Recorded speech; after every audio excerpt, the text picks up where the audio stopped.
So I read, doesn't want to move, kind of locks up, huh? Doesn't want to what? Doesn't want to walk or move or anything? Lock up? Yeah, not, so when we go outside, I have to carry her outside and like when she's in the, are you Jessie by the way? I am. Okay. When we're in the,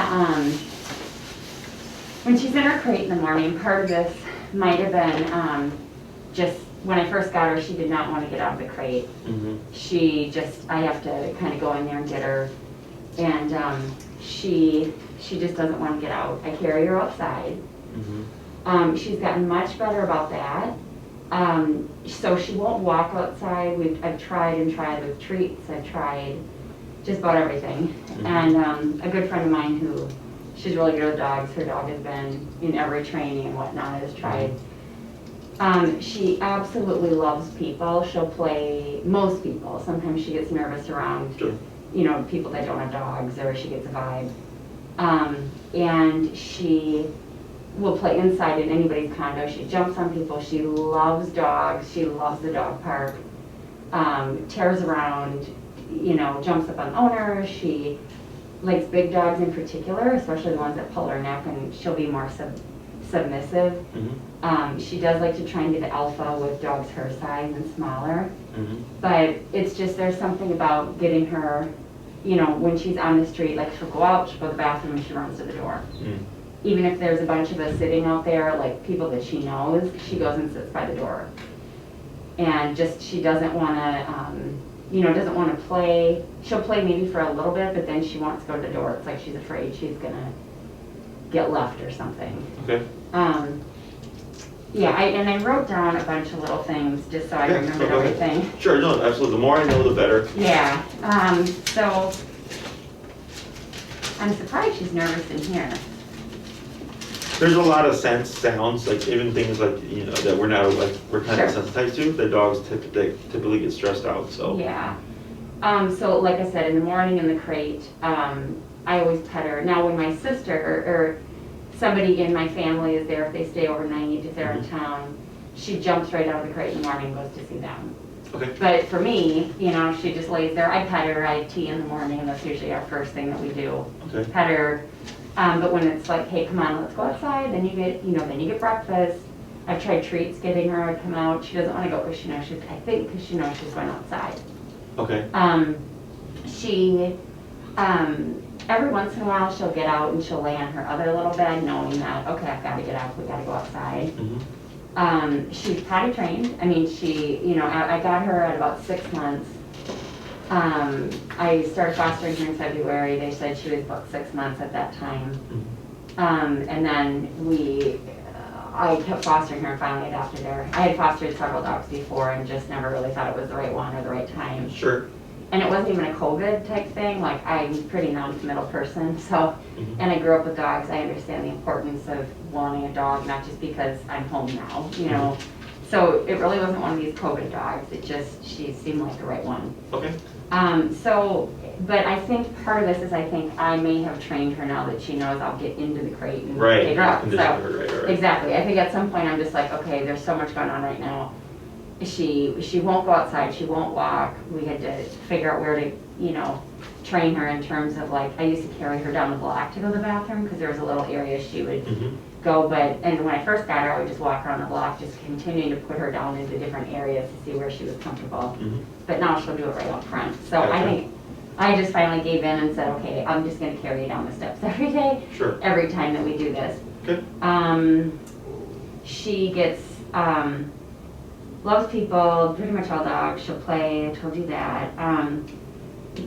She hates the sound of trucks, loud trucks, Mhm. any beeping. Pretty much any noise, like if I drop something, she'll run out of the room. Mm-hmm. She doesn't like it, like if someone moves or comes out of it, moves real quickly, Mhm. or comes out of her room and she happens to be there, she'll run. Mm-hmm. Let's see, she is, she's never freely come into the kitchen. Like if she loves food, I give her her food and then I'll usually give her like a fingernail's worth of something I'm eating, which is probably not good, but I do it, but she'll never just freely walk into the kitchen. Sure. Or the bathroom. Is it like a tile? Nope, it's wood. So, okay, and Yeah. is it the same flooring for you, all of your place, or is it different in the bathroom and the kitchen? The bathroom is different, that's a tile. The kitchen is wood, but there's a little teeny piece of wood that you, like, that high of a hump that Sure. separates the dining room and that, but it's wood. Okay. Different, I don't think it's oak, it might be maple. She is, the other night, a neighbor ordered Domino's and the guy came on his bike and had a thing. And I happened to be going outside at the same time that he was leaving. When we went outside, she had to go to the bathroom. I mean, she went that morning at like 8 or 8:30. It was probably 6:15, so she hadn't been out. She holds it, whatever.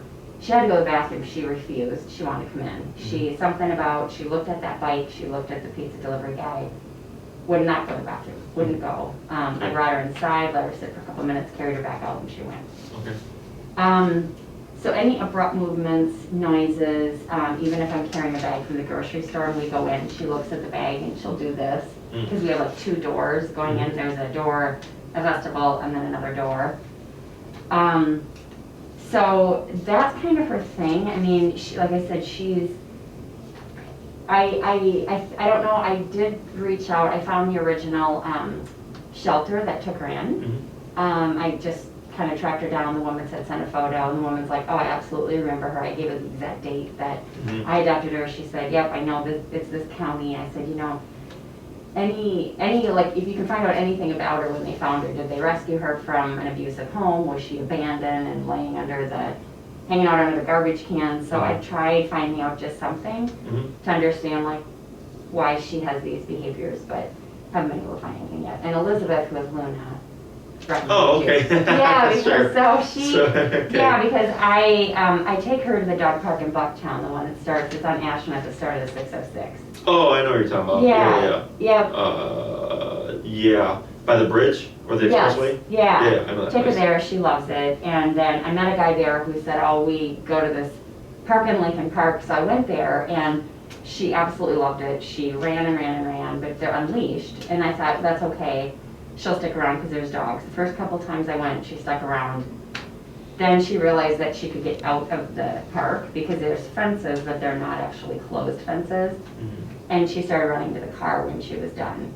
So I can't do that anymore because she's gonna get hit by a car. Right. Yeah, because I think you noted that she'd actually crossed the street or something. She did, and that's the only time, and even when we go to the car, she doesn't look for cars or noise, she just runs. If she wants to go to the car, but she's the one on a leash.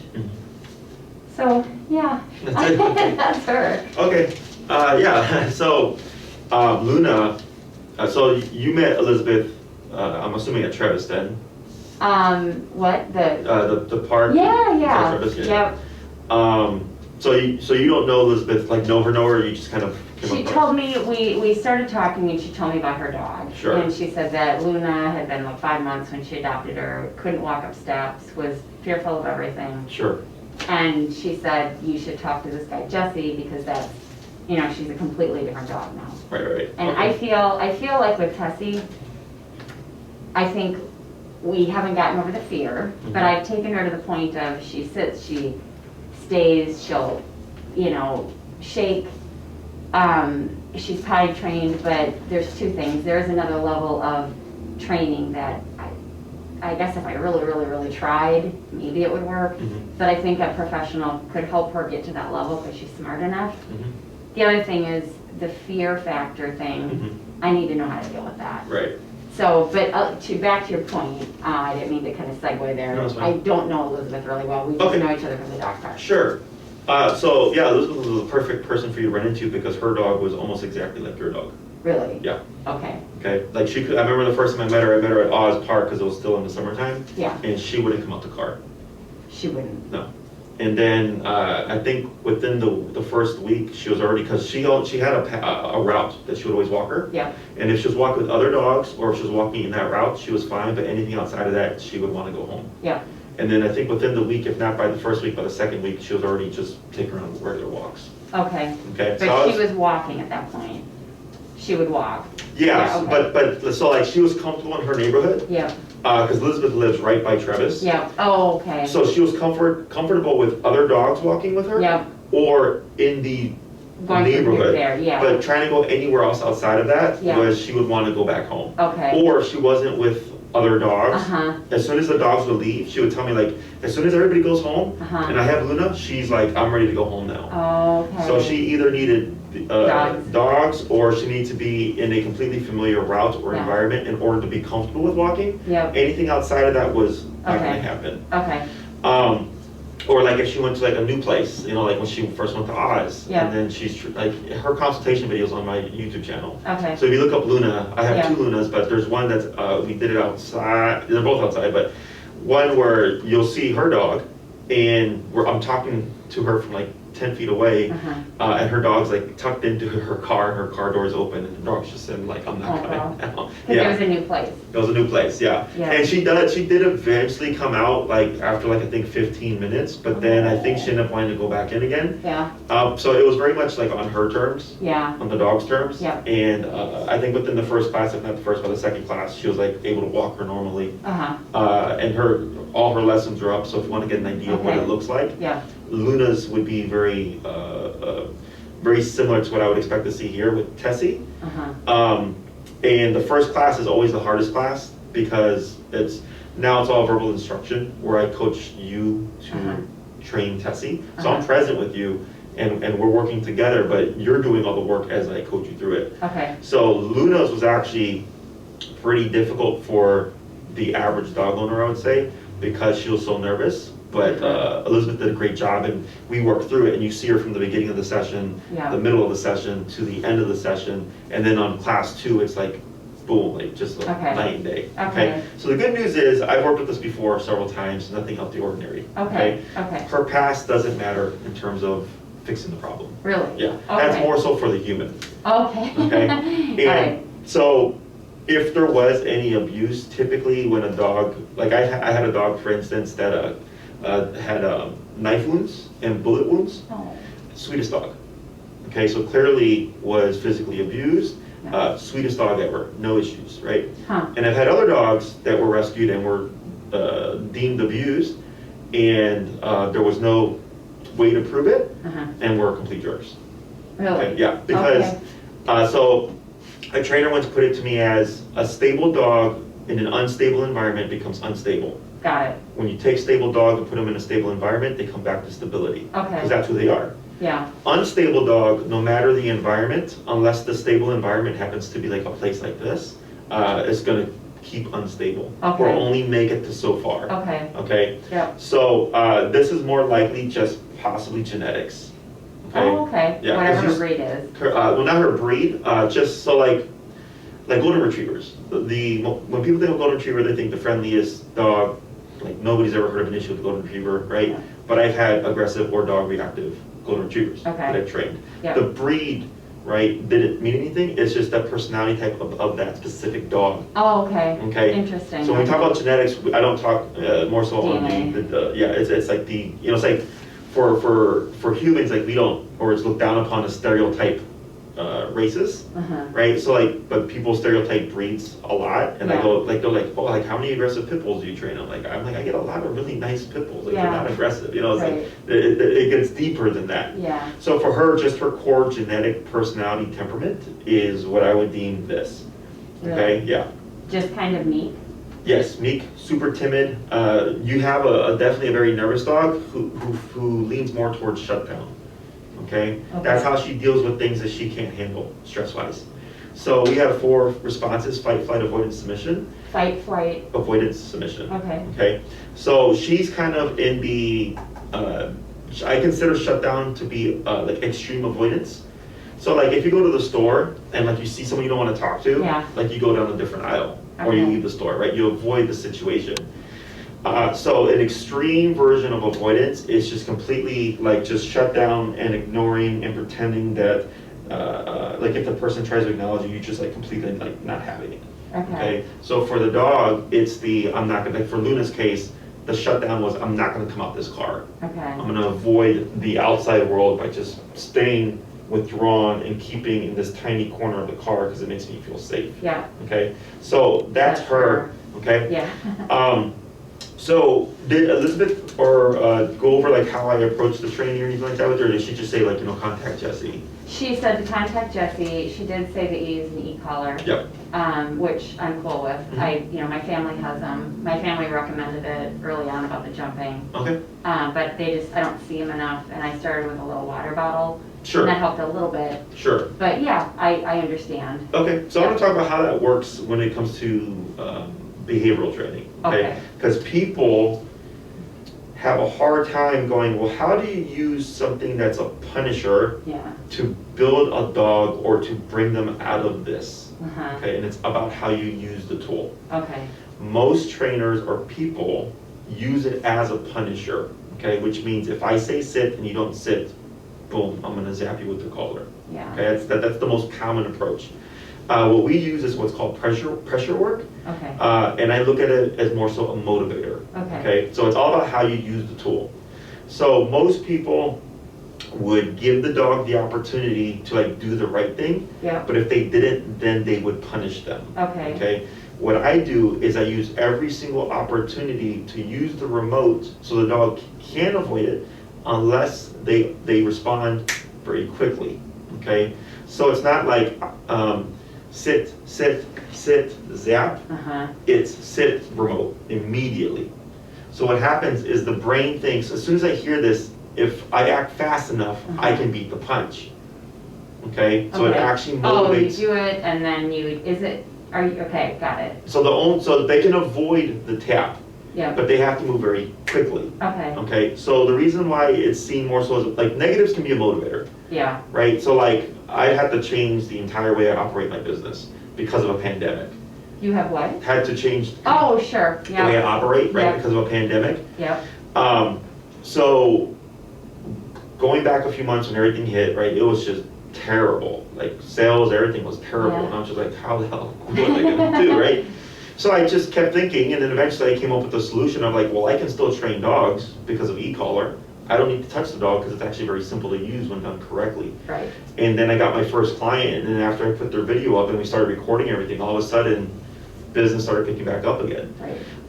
But that negative of like, I can either, because a lot of places have gone under, right? And they're like, there's nothing we can do. I'm like, there's nothing you can do because you choose to do nothing. Use it as an opportunity. Exactly, and instead I was like, this is my motivator, right? Yeah. So negatives can be a motivator, it just happens, for dogs, it's just, it has to be done correctly, okay? So what I would most likely see here is, or what we most likely see here is she's probably gonna shut down even more in the beginning. Okay, because that's already her way of handling stress. Okay, that's a stress response. Okay. So you can't coax her out of it, you can't coach her out of it, you can't treat her out of it, right? She's so under stress that she's like, I don't want anything to do with anything until I'm in my safe place. Yeah. Okay, so the first thing we would cover here is the heel command. Okay. Okay, which is leash walking. Yeah. Okay, because it's going to get the brain moving. Okay. Because the brain doesn't want to move. Right. So what we most likely see, and I highly suggest you watch Luna's first video because it'll give you a very kind of clear visual of like how it works. Okay. Is I start low on the e-collar and I start to go up. Okay. So then you have Tessie. You'd start to walk, she's probably gonna plant or like do that, right? Yeah. And we put just enough pressure on her to direct her on, we're moving forward. Okay. My e-collar goes 0 to 127 in increments of 1. Okay, so 1, 2, 3, 4, 5, 6, all the way up to 127. Okay. We usually start around 10 to 15 because that's where most dogs start to feel it. And you just put a little bit of pressure to guide her on the leash, and then we start promoting. Okay. Okay, so we're on 10, for example, and nothing. 15, nothing. 20, nothing, 25, right? And you might even see the neck contracting. And the contraction is the contact, that's the muscle stimulating, okay, or being stimulated. 30, right? And you might even see her start to squirm and like walk back because her brain goes, I don't want to move forward. Okay. 35, and we just keep going up until eventually, boop, she goes forward. Okay. Okay, now once she goes forward, everything disappears and you start to move. Okay. But then she's probably going to buck back again. Right. Kick in again, boom, she moves forward, right? And it's not like a shock as I plug my no, it's like a buzz, right? It's a have you ever been to a chiropractor or physical therapist? Physical therapy. Have you ever had stim? The stim machine that moves the muscles? I don't remember. My sister explained this She just said it's not a shock, it's a buzz. It's almost, Right, I put it on me. So it's electric, but not electricity is how I put it. Okay, got it. So it's not like a taser. It's not like you said, sticking your finger in an outlet. Yeah. It's, there is a electric current, but it's centralized to where it's making contact. Okay. So only moves that specific part of the body. Okay. There's nothing going on anywhere else. Okay. So, and I have all my clients, I'll tell them, like, put it on your hand and feel it so you understand it. That's what Laura, my sister, said. So it's a contraction, not electrocution. Right. Okay? So what's happening is we have to condition the brain that when it goes into shutdown, that negative happens, but when she moves forward, negative goes away. Okay. Okay? So if you try to physically move her, she's gonna stay stuck. I've done that, and she will eventually run and then she'll stop. Yeah. And I quit doing that after, I don't know, a month or two, because I just thought, it's traumatizing for her, I don't want to do it. She had heartworm when I got her, then it was COVID. She couldn't run until, they said July, but I got her out in June. Sure. Because of her shots and the way, what was going on inside her body. Sure. When she finally started, she couldn't get enough of the dogs. Sure. But I wasn't gonna, I'm not doing that. Right. But I will with this once she's because you were making progress, it was like, what was the point? Kind of, but I was like, I'm literally pulling you around the block. Sure. And she won't do it. I see what you're saying. Yeah, there was constant resistance. It was, and then she would run, but she'd run so fast because she'd be like, I'm getting the crap out of here so I can go home. Yeah. So and then I'd be doing this, and for me, it was like, I'm gonna work on what I can work on right now, and then we'll do what we need to do, and now we're here. Sure. Yeah. So what would end up happening is we have to, one, get the brain to move forward, but then also settle the brain when it overcompensates. Because that's what was happening. Yeah. Right? You were dragging, and then eventually she was like, fine, but then she was like, pew, and then it's like, now you get over here, right? The e-collar will help settle both of those things. Have you ever had a situation with a dog like her that it just doesn't work, they're just too nervous? Only if the owner doesn't do the homework. Okay. Okay, because that's the biggest factor. Is me. Yes. Okay. Because people feel bad. Yeah. Right? Because so I'm known for working with aggression, and I've had dogs, severely bite people, and the owner will have a hard time using the e-collar to correct their dog for aggression, even though they know the dog's already bitten someone like severely. Okay. Like for whatever, you know what I'm saying? Like logically, I'm like, this dog just bit the crap out of someone, and you feel bad, like you know what I'm saying? But it happens. That emotional component is probably the hardest part of my job to get people over. Which is why I love recording everything now, because if I have someone who seems really apprehensive and I have a case that's similar to theirs, I'm like, watch this video.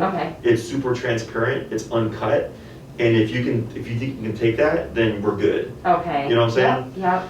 So it also shows people that e-collar works and it's super effective for these behavioral things, because like a lot of my clients come from other trainers, or they come from veterinary behaviorists, and they've spent thousands of dollars on drugs and all these things, and they're like, it doesn't work. I'm like, but it's very popular because, one, if it's your veterinarian, people tend to take the veterinarian says to heart.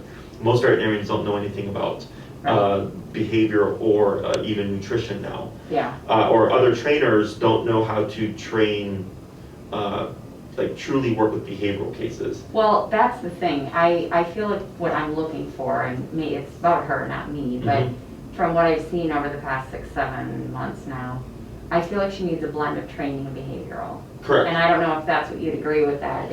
Right. Well, to me, because training is the mechanical thing. Okay, so the whole she's running away, I need you to return. Okay. Right. That's obedient stuff. Yeah. Your behavioral aspect would be getting her to walk, and to walk as normally as possible. Right. Without the resistance and the overcompensating. Okay. When she wants to move forward. Okay. Right? Like walking at your side, no tension, no matter the environment. Yeah. You're still going to see, in the beginning, you're going to see shakiness. Yeah.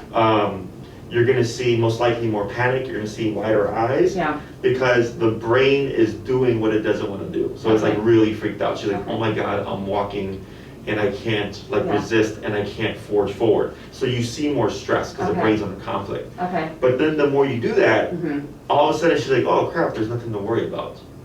Right? But you have to make the brain move forward. And once we target the outside stuff, the kennel thing, the stare thing, all that other stuff. She's good with. She just won't go down because she has to go outside. Gotcha. Yeah. Anything where you see resistance, if it does it, because it will work backwards. So you would say these are the 5 things that she resists me on, right? And I would say we're gonna work on the walking. Yeah.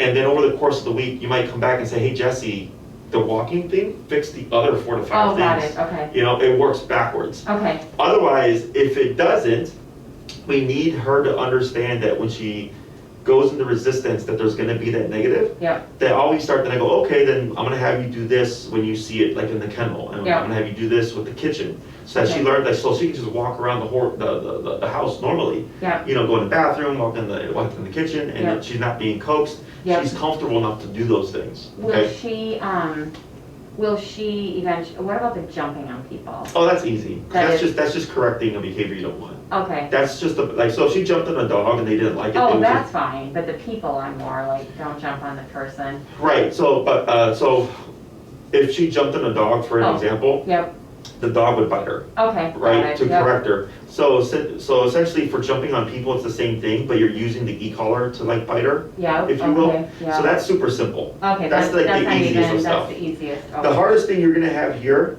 is the initial, just Yeah. getting her to move and to Okay. move in a controlled fashion, Okay, where she's not all over the place. Okay. That's gonna be the hardest part. okay, Once we get that done, yeah, everything else should just start to like smooth out. okay. And then what dictates how the program progresses is essentially how well she's doing. How well she's doing, okay. Okay, so like, you know, class 1, I know for a fact is gonna be heel, you know, might be a little bit of a craziness, right? Yeah. But then at the end of the class, I wanna leave you with like, wow, this is like a big change. And then I'm gonna tell Okay. you, you're gonna practice this, Yeah, you know, at least 3 times a day on every walk that you do. And we'll Yeah, see how wow. she is next week. okay, You come in week 2 and it's either Jesse, oh my God, this is amazing, or Jesse, wow, we made a lot of progress, but this is what I've noticed. okay, Then we just start to tweak things as we move along, Okay. okay?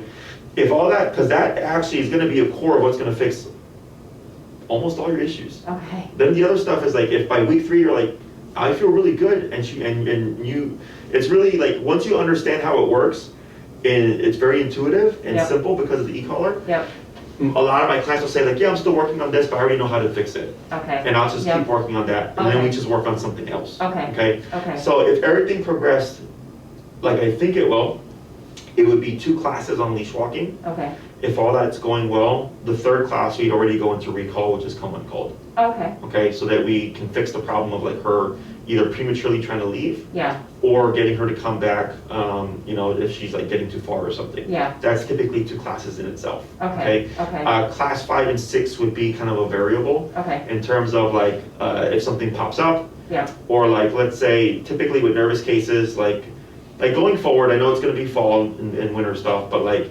let's say you're making great progress with her.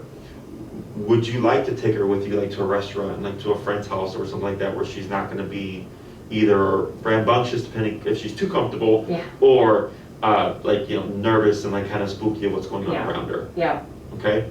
So then I would most likely do 5 and 6 on some kind of stationary Okay. control, as long as everything's progressing nicely, okay, okay? okay, So, the reason why it's really straightforward for her is because it's just shut down, okay. okay? I deal with shutdown all the time. And for you don't dogs. think that's from something that happened in the past, it's just, like if I would have adopted her from the dog owner, the mom, Mhm. and got her, Mhm. would there be any of this, do you think? Some of it, or does it have, So like, there's no way, like, my opinion here is like, this is a dog that was born like this, okay, The other contributing factor would be the fact that she did have heartworm, and I'm assuming she was she like quarantined or anything like that, where she like, because I had another dog that had heartworm that worked a couple years ago, and it was like kept in the kennel for like a month or whatever, like a long period of time, because I had to keep the activity down, oh, sure, and he actually ended up having aggression issues, oh, okay. you know, so like he went a totally different route. No, I got her, they picked her up, I think, January 29th. I got her maybe the middle of February, and I had her in my place. I wouldn't let her run, but she was never, only at night I put her in her kennel or when I would go to the store. Gotcha, So she was always around, but she didn't run. gotcha. She didn't want to go outside. I took her to a few, the dog parks were shut down by Mhm. March. Yep. So I would take her out into an open area where there Mhm. were a lot of dogs. She wanted to go play with the dogs, Mhm. but then she would get scared because she was in an open area. Like she would go sniff Mm. the dog, or I took her to Minnesota to see my family. She loved those dogs, Mhm. but she couldn't run. And so the heartworm probably, maybe but she was never like quarantined to the point that like this other dog. Right, because this other dog, he had, I think, broken a. Yeah, what happened was this dog was abused, and they got him from a car was dragging him, so like it broke his leg or whatever. Oh, I can't hear that. Then he had heartworm, and it was like a bunch of craziness. But he ended up going behaviorally a different route, you know. Okay. Yeah. Yeah, for me, it's possible, right? But then in terms of like the answer, if it was abuse or if it was, you know, quarantine or if it was just the way she was born, forever, it's the same approach. It's the same approach, yep, okay. Yeah. Yep. Okay. So let me think here. So I think at shortest, because the way I work my programs is I go, what do you care about? What do you want to fix? Yep. I look at the case, and I've been doing this long enough that I'm just like, this is what I think I can get done within the time frame. Okay. Yep. So you're like in the 6 to 9 week realm. Okay. Because I have 3, 6, 9, and 12 week programs. Okay. Yep. If you did 6, I would. I'm prioritizing. It's kind of like bare bones, like prioritizing what I know you need. Yep. We definitely need to heal just to get that brain moving, getting her to overcome her nervousness and things and all that stuff. Yeah. See how that works out. I'm guessing about 2 classes for that because heal is typically a 2-class exercise. Yeah. It's just behaviorally, I'm not sure if she would need more or you would need more in terms of trying to handle her. Okay. If that's going well, there's 2 classes on recall. Okay. And then the last 2 classes are kind of like if everything's going great, like, hey Jesse, I would like to like be able to take her with me and have her like lay down and chill out. Yeah. And not like be worried about what she's doing. Yeah. Like, we can get that done within the 2 classes as well. Yeah. Okay. The 9-week program would give you just a little bit more wiggle room. Okay. In case behaviorally, like you're working with her, you're making progress, but you're not a dog trainer. Because remember, I'm not touching her. Yeah. I'm teaching you to train her. Yeah. And if there's any hiccups or if there's anything that you're struggling with concept-wise, then it just gives you a little bit more wiggle room in terms of length of time. Yeah. So like Luna did 9 classes with me. Okay. She did 9 classes, and I believe by the 2nd or 3rd class, like it was like, all right, everything's going great. Now let's just do obedience stuff. Now it's just more control because behaviorally she had done really well. Okay. So maybe we start with 6, and if we get to that point, move on to 9. You can purchase, but you'd have to do the bundles. Okay. We don't prorate or anything because the way my calendar works is when let's say you do 6, we'll block off and you pick a time with Maria. Yep. It would like let's say what's today?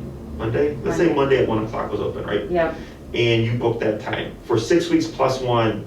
Monday at 1 o'clock is your time. Okay. No one can take that from you. Okay, got it. But then let's say you travel or you go out of town or something happens, you push back a couple of weeks. Yep. By the time that 7th week comes in, you still have classes left over, but you've used the priority. Yep. So if we need to book someone to keep my calendar rolling, Maria will tell you like, hey, you used the priority.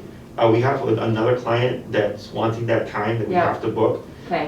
You don't lose the classes, you just lose the time frame. Okay. Got it. Yep. So then she would just say, these are other times that he's available. Okay. And then you would tell her like, okay, I'll transfer to this time. Okay. And then you finish off your classes there. Okay. Because before I used to like, just tell people don't worry about it. Yeah. But now I have like 30 to 40 clients that it's. I respect your time. Yeah. I trust you. I respect your time. I'll do what you tell me to do. Sure. I mean, really, I'll run whichever way you business runs. So Okay, I appreciate it. Makes things easier. Yeah. But yeah, I don't care what you do 6 to 9. Okay. And then if you decide you do 6 and you want 3 more, then it's whatever the 3-week program is, and then so if you do longer, it's cheaper. Yeah. Okay. Because you're saying, look, I'm going to do 9 or whatever, and I'm here for the long run. Yeah. Because and I understand a lot of my clients come in and they've been burned by other trainers, or it just didn't work. Okay. So they're like, hey, I'm going to do 6 to see if you're really that good. I'm like, that's fine, but in the long run, you might want another 3. Right. And if I chose 9 and we did the first 6, and I said, can I work on these and come back? Oh yeah, we have no problem with that. 3 more times. Yes, so I've had clients do that, especially like when they start now. Yeah. Because once it gets too cold, they do what they've learned, and we cover a lot within even 6 classes. We cover a lot. Yeah. And then come the springtime, they're like, hey, we're ready to advance our dog more. Okay. Yeah. So I don't have a problem with any of that stuff. Yeah. It's more so. And you have to manage your schedule. Yeah, I mean it's pretty. I mean because I'm not just a dog trainer anymore. Yeah. Like now I have this 13,000 square foot facility. I have 8 employees. Yeah. I have 30, 40 clients on my calendar. We have our board and trains. Yeah. I have the videos that I do for YouTube. Yeah. I'm doing more like educational which I actually did one for Luna, and now that I remember. So I have what I call my client highlights, and it's a playlist on my YouTube channel. Okay. So like Luna's first video is an hour long, Uh-huh. okay? So it's like you're watching everything uncut. And then I have a shorter 15-minute video on Luna where I took the first and second class and I took out clips and I break down like how the e-collar worked, how it helps her get over her nervousness, how we progress her out of shutdown. So it's more of an educational, in-depth video. So like I'm doing a ton of stuff. Oh yeah. So good for you. I mean, I initially said I'm not going to do a trainer. I don't care if she can do X, Y, and Z. I just want her to, going to the dog park was huge. I'll figure all that out.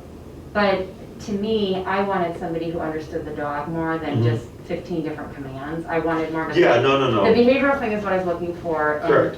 And that's when she said, no, he's a trainer, but he really gets dogs too. And I was like, oh, that's what I want. Yeah, I wanted the therapy type.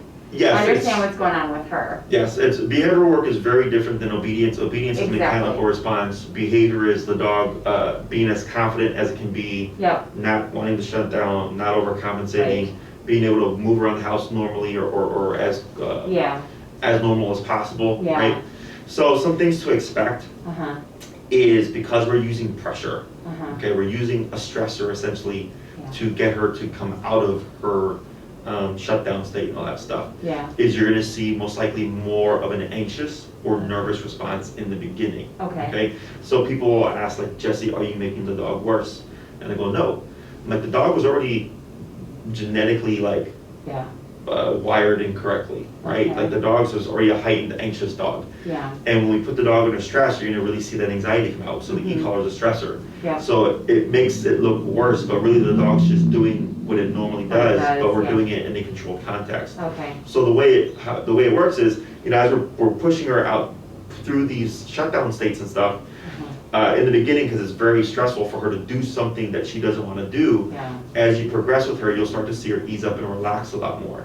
We'll see salivating, really bulgy eyes. Sometimes the dogs puke, some dogs pee and poop. It's super rare, but that happens. A lot of shaking in the beginning, okay? Maybe even more instances of shutdown, but now you have something to counter the dog, right? As we see a lot of this stuff, but that's why the heel is so important. Because it's something that you do multiple times a day with her, that you're able to practice on a regular basis. So the more you confront it, the faster she gets over it, which you were trying to do. But the problem that you came across was she was, even though you were trying to make her walk, she was still choosing when to do so, and it was nothing to motivate her to move and nothing to motivate her to calm it down. So you had that middle area. You were either all the way over here or all the way over here. But that middle ground of like just being able to move with you and not be panicked was where you were missing. And the e-collar can help us get to that point. Do you think ultimately this is going to help her be happier? Yeah. Because right now she's stuck in limbo.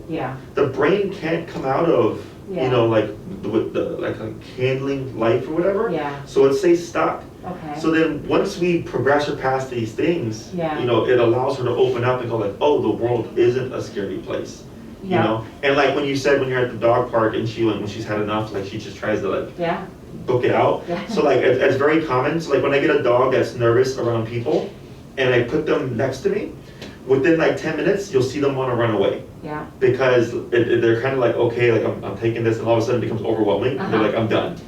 So what we do is we use the e-collar to counter and correct that. And we're teaching the dog that giving into that nervous flight response isn't an option. And they have to choose to make the decision to sit within my space. And that actually is what allows them to open up to actually take me in and go like, oh, like you're not a bad guy. And we're just hanging out with each other and like nothing bad is happening. So it's really counterintuitive to people to think that we're using an aversive to either get a dog to come out of their shell or to get a dog to warm up to a person. But once you see it and like it's explained, it like makes complete sense. It's just people have been like brainwashed that everything can be fixed with like treats and positivity. That's the thing. It's like I think she's a smart dog. I mean, I even think someone owned her for a while because I think she was somewhat trained, knew how to shake. Like I felt. Oh, sure, yeah, she had some something. of that. I feel like, and I think it was only fair to her for me to try this. And after all this, if she's like, okay, I really don't want to walk. Sure. Then we tried it, and I know I've given what I can give, but I think it's going to work. I do. I mean, I trust you, I don't even know Elizabeth, but when she told me about you and about her dog, it just... Yeah, you're the 4th person she sent me. 3 of them signed up. Really? Yeah, so you're the 4th. Yeah, no, I'll sign up. I mean, Yeah. my sister, long before I met you, had said, I heard about another trainer, and I said, I just don't know that I need that, and I don't, she's kind of like this, and she's like, well, if you own the dog for 10 years, wouldn't you rather invest in it now? Sure. And at least try some of this stuff? And yeah. For me, like I said, more than all the different commands and fetch and jump and do all that, I wanted the behavioral piece. Correct. And that's kind of, I've heard, what I've read about you and what you're telling me and what Elizabeth said is that's in with the commands and the obedience. Correct. So it's not the heel that's helping Tessie. Uh-huh. It's the discipline behind it. Right. Okay, it's the contraction, it's the remoting. Yep. It's the, since she doesn't want to move, we're using a moving behavior to get the brain comfortable with it. Yeah. Okay, so that's the behavioral aspect of it.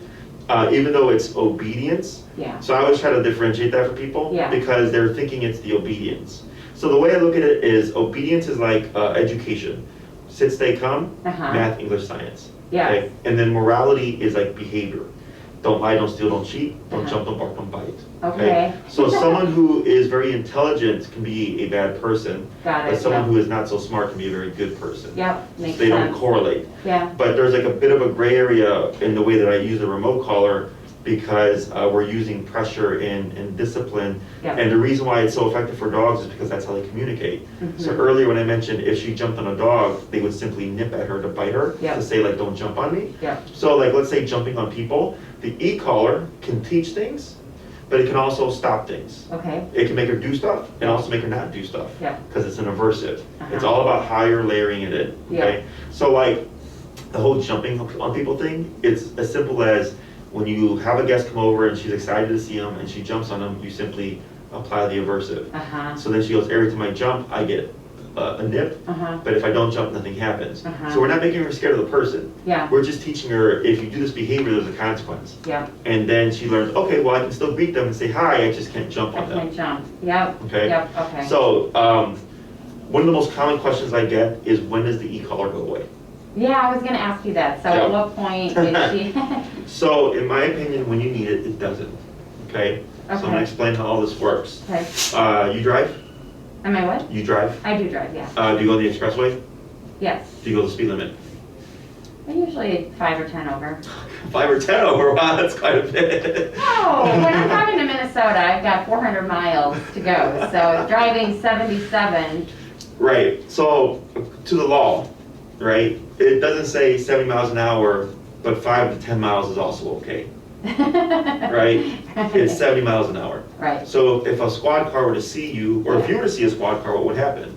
Well, in Wisconsin, I can usually just keep going that and they let me go. Okay. Minnesota, same thing. Wisconsin, I won't go over 10 because I've gotten caught over at 18. Sure. And the guy said, you can get in a lot of trouble, so I'm going to put this down to 14. Oh, sure. And so I'm better now. I really am better now. It's a gray area. Yeah. He did, because he said you can get at 15 plus over is like felony or something. Oh, wow. Yeah. So most people speed. I speed. Okay. Right? Yeah. Like when we're on the expressways and stuff, we got places to go and all that. And every like 95% of people speed, right? Yeah. And then you get mad when you're behind someone who's going behind the speed limit, but not even doing anything bad. Right. That's opportunistic behavior. Okay. Okay.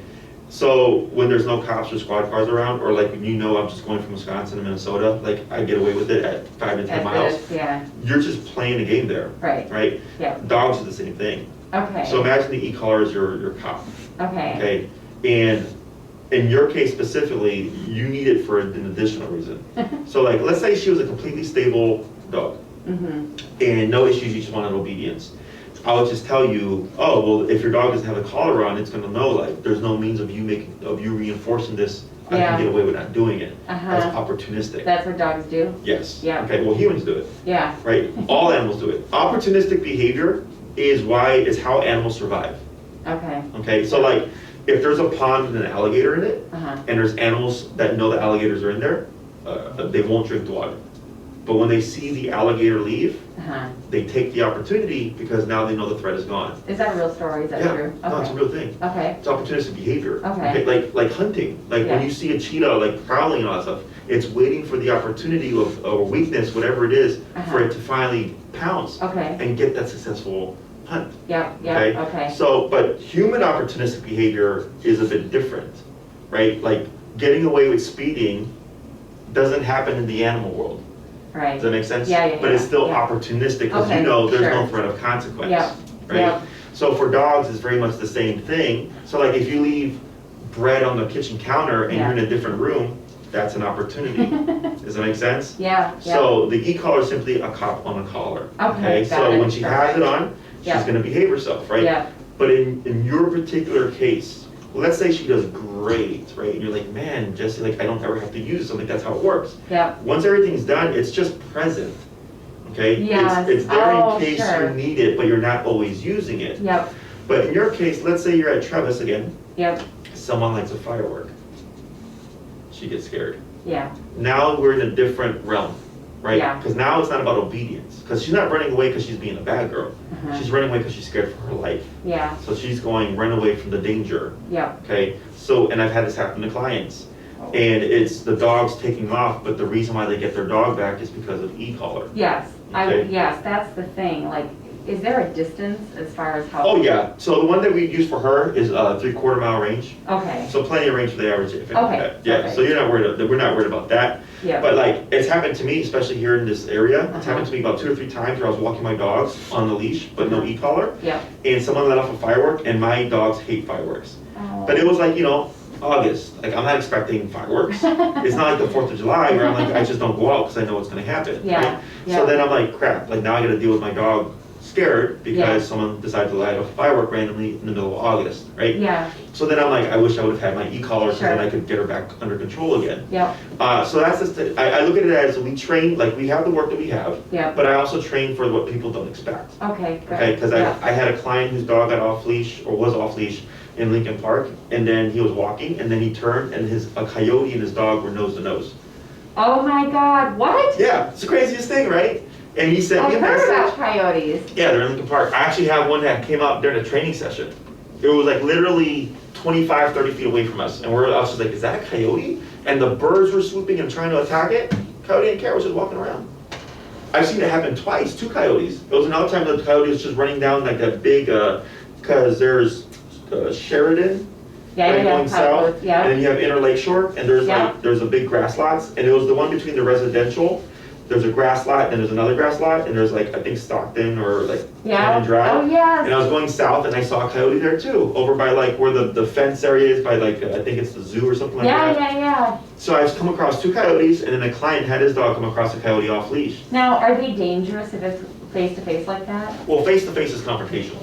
Oh gosh. Okay. Oh my. So what happened was, and it was interesting because his wife was really anti-e-collar in the beginning. Oh my gosh. Okay. But this was after the dog was fully trained. They did a 12-week program with me, so the dog was fully off-leash trained, right? And he shoots me a message on Instagram, and I put it up on my Instagram. I copied it and put it up. And he's like, Jesse, I'm so glad we did e-collar. The craziest thing happened. We're in Lincoln Park, where dogs enjoying their off-leash freedom, and we just turned, and there was a coyote that came out of a bush or whatever, and they were nose to nose. And he's like, I just issued the come command, and he just 180, no delay, straight back to me. He's like, and I don't know what would have happened. The coyote didn't follow him? No. And he's like, I don't know what would have happened because we were too far to like get there in time if something went south. Yeah.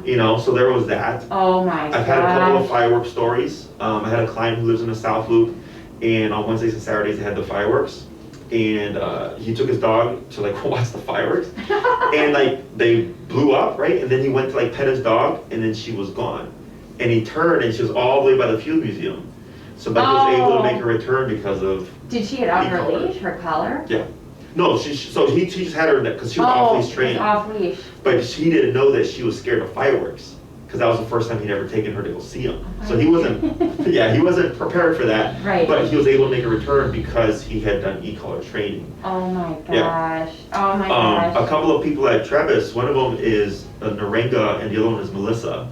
Narenga had her dog at Travis. She has very high prey drive.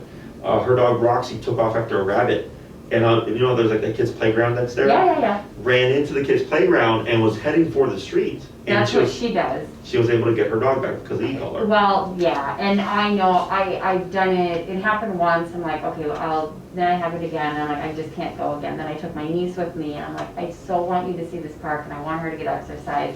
You go stand, if she is too far away from me, you just go stand by the entrance where she's coming, if she gets scared. So, of course, my niece, we started talking, Tessie got away, did it again, and I'm like, all right, I'm playing with fire here, so I can't. Yeah, no, so that's what we have the e-collar present for. Yes. Is you can't account for when something like that's going to happen. Okay, like if a rabbit, decides to chase the rabbit or something, because at core she's still a primal animal, right? Yeah. Or if someone lights off a firework and she's already a flighty kind of dog as is, you want to know, like, I can force the return if I need to. Okay? And I go over the exercises with you, and then I always explain to people, like, you might find yourself at 127 continuous, which is the harshest thing that you can do, but it's going to mean you're going to get your dog back. If that's a case of an emergency. Does do you know how long will it be before I can take her to, is it Trevis Park? Oh, sure. So like to have her off leash again? Yeah. Typically by the 3rd to 4th class, because that's when we cover the recall stuff. Okay, got it. I've had plenty of clients go prior, and what I'll tell them is don't use the remote for anything we've not covered yet, okay? So like they'll still take their dog, but they're not doing anything because I don't want them to spook the dog to run away from them. Sure, okay? But I would wait. Okay. Because I already know she's gonna run to the car. Sure. So I wanna know what you tell me to do. Correct. So once we have the recall in play, then it changes the game because a dog's first instinct is typically to move away from e-collar, and we always want to teach them to move into it, which means to return to the owner. Okay, so that's usually the 3rd class, as long as everything's progressing well. And then it's really just practicing after that, okay? I can only take you as far as you're willing to go. I have an idea of how she's going to respond. It can be very smooth, or it can be like, look very bad. But if you don't progress past that, you're going to get stuck. Okay? Makes sense. E-collar does make things very simple because it's at the press of a button. It's very logical. So once you learn the concepts, it's kind of like, oh, this makes sense, and then you'll just like kind of naturally, you know, have a feel for it, and then the more you expose her to it, because people tend to wait for the dog to be at their worst before they try to use it because they feel bad. I'm very like liberal with the e-collar. Like, use it as much as possible. Because the more she gets it, the faster she gets better. Okay. If you just use it sparingly, she's forever going to stay stuck in that limbo. Okay. All right. I've been doing this for 10 years. And I like to think there's nothing new. I've seen everything. I've seen this plenty of times. What's the most? How do you know about dogs? Like, did you start playing? How did you get into it? And you said aggressiveness is what you really... Sure. So 10 years ago, I rescued a dog, Xena. She was a chow mix, and she was kind of like this, kind of shut down, but with people. Like, she'd walk and everything. But I remember I was at PetSmart, and I was just like any other dog owner. Okay, didn't know anything. I'm at PetSmart and like, you know, getting flea medicine or whatever, and I looked down, and she's like tucked underneath the what do you call them? Where they have everything hanging now, where you buy stuff. There's like a little drawer at the bottom. So and I'm like, why are you down there? And I turn and I just see this guy's hand, and she was really scared of him, and so she was tucking underneath the you know the shelf thing. And I was like, dude, like, leave my dog alone. She's scared of me, right? He's like, oh, I was just wanting to pet her. I'm like, yeah, but she's terrified of me, right? So then I was like, well, I want to help my dog, so I don't want to be terrified of things.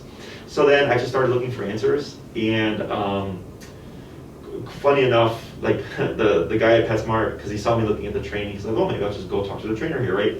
But it didn't make sense to me. He was like, yeah, we'll teach your dog to sit and stay and down, and I'm like, but she's scared of people. So like it didn't click. So then I just kept looking, and then when I had rescued her, they gave me a coupon for a free Cesar Millan DVD. Are you familiar with Cesar Millan? Oh, I've heard about him. I think I've heard about him on your site. So he's like probably one of the most famous dog trainers like worldwide.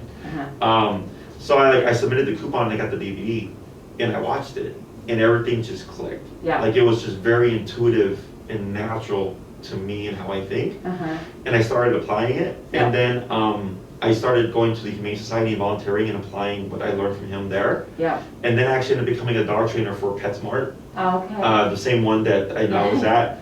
And then they would always give me clients because I just was really good, even though they had another trainer that was there for like 3 to 5 years. Yeah. And then they would actually even give me my own clients because they didn't take aggressive dogs, and they knew that that's what I wanted to work with. Yeah. But then corporate got wind, and then I got fired, and then I just turned around and said, well, I can do this. Yeah. You know? And then I just, 10 years later, here I am. I also studied with Richard Hines, who's the Miami dog whisperer. I did 3 months in Florida with him. Okay. And that's where I came across like really bad shutdown aggression cases and stuff like that. Okay. And then I got even better. Yeah. And then I came back, and then I've been here since 2012. Oh, wow. So, yeah. I've seen all sorts of craziness. You know, it's, because I use e-collar, people tend to think like, you know, myself and trainers like myself are the bad guys in dog training. Mm-hmm. But when you see what we do and what we're capable of like changing, because I get people who, they've been told to put the dog down by like 5 different professionals. And I come in and I'm like, no, your dog's not even aggressive. And they like flip out and they're like, what do you mean my dog's not aggressive? I'm like, no, like if your dog was aggressive, your dog would try to attack me right now. Yeah. And your dog's not, your dog's just barking. Yeah. I have a suit that I wear. You do? Yeah, and it protects me from being attacked. So like I can do everything. Suit or something? Yeah, I can do everything, you know, I can touch the dog and stuff. And so if the dog is aggressive, we're gonna see it. Yeah. And then I'm protected so the owner's not worried about liability or anything like that. So I'm touching the dog, I'm like, if your dog was aggressive, it'd be attacking me right now. Yeah. And they're like, well, I just had 5 people tell me that my dog's aggressive. I'm like, well, does it look like your dog's aggressive? And they're like, no. I'm like, there you go. Yeah. So, yeah, I've seen all sorts of stuff. And the fact that she's like opening up, watch out, there's me. You can see her getting more curious and stuff. But it took her like the better part of like an hour to get there. Right? So what you'll see is as you progress with her, this will actually be faster. Okay. She's gonna have a faster recovery time. Yeah, I was surprised when we came in that she wouldn't just run to you and be really comfortable. Sure. I don't know. Yeah, I mean, it's a new environment. We see it all the time, even stable dogs when they're here. She might know. I kept telling her we're going to see Jessie and that we were going to start school. And she's like, yeah, she'll be okay. She's very nervous around my dad and my mom. We grew up with dogs. They love dogs. But my dad has, he can get really like flip like that and has a temper. Okay. And my mom is like kind of, everybody's always like, what kind of mood is dad in? Sure. And I think she senses that. Sure. Am I right? Yeah, instability is what that would be, right? Or yeah. Yeah. Is that or big energies tend to, nervous dogs tend to be kind of apprehensive of. Big energies. Big loud energies. Okay. Typically nervous dogs and energies like that don't match very well. Yeah. Fast movements, like you said earlier. Yeah. That's why I was like, you have a nervous dog. Yeah. Okay, because it's quick things, loud things. Yep. Stuff like that. That's all nervous response. Yep. So fear, anxiety, and nervousness look very similar. Yep. But nervous tends to trigger when something happens suddenly. Yeah, yeah. Fearful is stay back, and like they'll be barking the whole time. Okay. But they want to stay away from you. Yeah. And anxiety wants to move. Yeah, interesting. Okay, so you have a nervous dog for sure, and just so you know, with the training and stuff, you want a regular standard 6-foot leash. Yep. And I would, if that doesn't get any smaller. Oh, it does. I need to get it smaller, right? Yeah, so that it cannot slip over the head. It has. Yeah, so we definitely want a more appropriate fit collar. Yeah, I can tighten it up, and it has a matching 6-foot thing. Okay, cool. Any other questions or concerns? No, no. I feel like, let me think about the 6 to 9. Sure, yeah. And yeah, I'm good to go. I'm going to sign up for one of them. Sure, so then Maria will help you with all that stuff. Okay. I highly suggest that, you check out the YouTube channel. Okay, yeah. And then check out Luna's videos. Yeah. There's the short, like I said, condensed 15-minute version, which will give you a nice clear picture. Yep. And then there's her actual, full-on classes, like all of her classes are on there. Yep. And you can see her lesson 1, where just like how difficult it was. Yeah. But that we were able to actually make progress, because nothing worth doing is going to be easy. I know. There's going to be some difficulty there. Yeah. How do I buy the e-collar? Oh, we'll send you the link. You send me You'll go on Amazon if you have Amazon. Yep. And then we'll send you the make and model, the collar. Okay. And then you just order that. I do suggest you read your manual when you receive it and fiddle with the collar. Not with her, but just like mess with it. Make sure that it's working correctly. Yeah. It should go in increments of 1, 1, 2, 3, 4, 5, all the way to 127. Yep. If you see, like, if you turn it very slightly and it goes like maybe 0 to 25, it's 11. Okay. you want to return it. Okay. Because it should be very incremental. Yep. Some of them, the dial is off, so Yep. then it ends up jumping all over the place. Yep. Or you might see like the numbers on the screen will like just like go like scatter. Okay. That means you have a lemon. Okay. You want to return that and then Okay. make sure you have your appropriate one for your first class. So, because Yep. I did show up one time where the owner didn't do anything, and it turned out to Oh, be it's a a lemon. bad one. And Oh. I'm like, it sucks, man, but you know. You gotta, yeah. Yeah, like that though. So. Yeah, okay. That's Okay. good. All right. Other than that, perfectly safe to use. Nothing I haven't seen here before. So, Okay.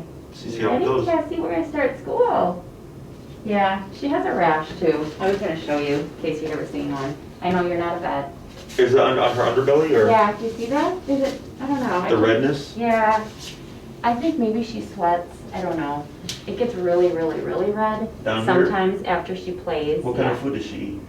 Well, I give her Signature. Okay, so she's on a good food. She's on a good food, and when I took her to the vet, they said to give her colder proteins, like turkey, duck. And I'm just finishing up the lamb right now. Okay. But she gets Signature. I put a little bit of wet, like a tablespoon of wet stuff in there. Yeah, you're okay. Yeah, I don't know. I'm not, sometimes it comes and goes. It's usually after she's been tearing around. Okay. We'll keep an eye on it. Yeah. I do have Maddie, who's my puppy expert and pet nutritionist. And then I can put you in contact with her. Okay. And then she's helped a lot of my clients with like, we had a client whose dog kept getting chronic ear infections.